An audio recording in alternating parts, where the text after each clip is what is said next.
అందరికీ నమస్కారం. చూడగానే మా ఛానల్ సబ్స్క్రైబ్ చేయండి. శుభం కలుగుగాక. కుంభరాశి వారికి ప్రేమ విషయంలో ఎన్నో రకాల ఇబ్బందులు, అకసాట్లు, సమస్యలు తలెత్తుతూనే ఉంటాయి ఎప్పటికప్పుడు. వీరికి ఎక్కువ శాతం ప్రేమించిన వివాహాలు జరగవు. మీరు వింటుంది కరెక్టే.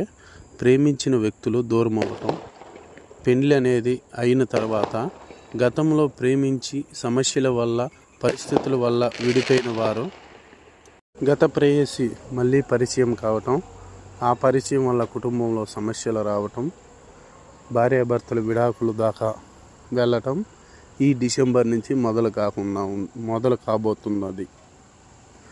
ఇది మాత్రం చెప్పినట్టు జరుగుతుంది. కావున మీరు జాగ్రత్తగా ఉండవలసిన అవసరం ఎంతగానో ఉంది.